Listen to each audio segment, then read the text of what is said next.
প্রথমে আগে দেখো যে আমাদের যে কম্পোনেন্টস ব্যবহার হয় মোবাইলে ওটার নাম জানতে হবে। আমি এখানে যত রকম পার্টস আলোচনা করবো সব কিন্তু এসএমডি হবে, দেখতে আর করতে মোবাইলের মধ্যে। অন্য কাজ হয়তো সবাই একই, সব আলাদা আলাদা জায়গাটা, কিন্তু দেখতে লুকটা কিন্তু এসএমডি আলাদা, নর্মালের ক্ষেত্রে আলাদা।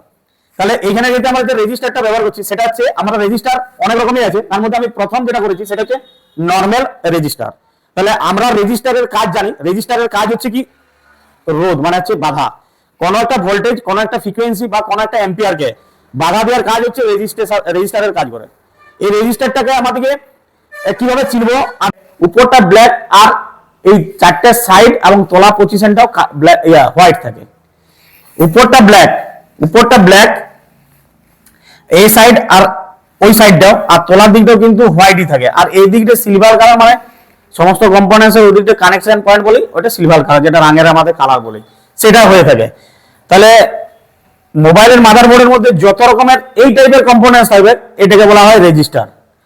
আর রেজিস্টারের কাজ হচ্ছে রোধ, যে বাধা দেয়া। রেজিস্টারকে মাপতে গেলে কিভাবে মাপতে হবে, ডিজিটাল মিটার। তার আগে আমরা ডিজিটাল মিটারটা আলোচনা করছি, আমি এখানে ঢুকে গেছি সেটা আমি বলছি। ডিজিটালে মিটারে মাপতে হবে এবং দুটো সাইডে লিড টাচ করে পর মাপতে হবে, যেদিকে ইচ্ছা, এদিকে মাত্র এদিকে মাত্র একটা ভ্যালু আসবে, যে ভ্যালুটা আমরা ওহমস চিহ্নের উপরে দিয়ে দেখব, ওহমসের উপর এই ভ্যালুটা আসবে। হয় ভ্যালু 0 আসতে পারে, হয় ভ্যালু 0 তো একটা ভ্যালু 1ও আসতে পারে, বা তার থেকে বেশি আসতে পারে। এবারে ওইটাকে মানে রেজিস্টারের যে ভ্যালুর মানটাকে সেটা কে বা কিলো ওহমস বা মেগা ওহমস দিয়ে পর আমরা এটাকে ডায়াগনোস করবো। কিলো ওহমস মানে আমরা কেজি, কিলোগ্রাম, গ্রাম এরকম ভাবে করি না, সেই এককটা দিয়ে পর আমরা মান নির্বাচিত কত। আর ডেজিগনেশন লেটার কথাটার অর্থ হচ্ছে যে আমাদের মোবাইলের সার্কিট বোর্ডের উপরে এতই ছোট, ওটার উপরে লেখা যায়নি, সেজন্য এটা ডায়াগ্রাম বার করা হয়েছে, বর্ণি বা আদার্স কিছু আছে। এই বর্ণিতে যদি রেজিস্টারের এরকম লিখে দেয় তাহলে অনেকটা জায়গা নেবে, সেই জন্য ওটাকে ডায়াগনোস করার জন্য এটা ছোট্ট আর লেখাটা, যদি রেজিস্টার কথাটা লিখে অনেকটা জায়গা নেবে, সেজন্য আর লিখে দিচ্ছে, আর শুধু আর, ওটাকেই বুঝে যাবে। আর সিম্বল কথাটা অর্থ হচ্ছে যে ছোট একটা রেজিস্টারের ছবিতে যে জায়গাটা নেবে সেই পরিমাণে এই জায়গাটা কম নেবে, সেই জন্য সিম্বল ইউজ করেছে। এরকম সিম্বল থাকলে সেটা বুঝতে হবে ডায়াগ্রামে যাতে রেজিস্টার লাগানো আছে। তাহলে এই সিম্বল, ডেজিগনেশন লেটার আর এই ভ্যালু, এটা অবশ্যই জানতে হবে, না হলে আমরা ডায়াগ্রামটাকে স্টাডি করতে পারবো না।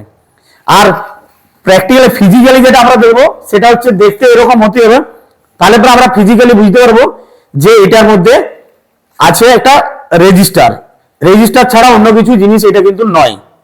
আর মাপার সিস্টেমটা কি হচ্ছে, আমরা মিটারের দুটো দিক যেদিকে ইচ্ছা মাপতে পারি, ফরওয়ার্ড বা রিভার্সে যেদিকে মাপতে পারি কিনা একটা ভ্যালু শো করবে। আর যদি ভ্যালু না শো করে তাহলে ওটাকে ওপেন, কেটে গেছে।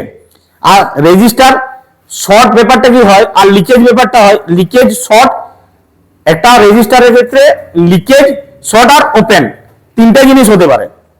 তাহলে যখন ওপেন তার মানে কোনো ভ্যালু বা বি পাওয়ার আসবে না, ঠিক আছে। লিকেজ কখন, রেজিস্টার লিকেজ মানে ভ্যালুটা আপ ডাউন হওয়াকে লিকেজ বলা হয়। ধরো আমার একটা সার্কিট ডায়াগ্রামে লেখা আছে 100K, লেখা আছে হয়তো 100K,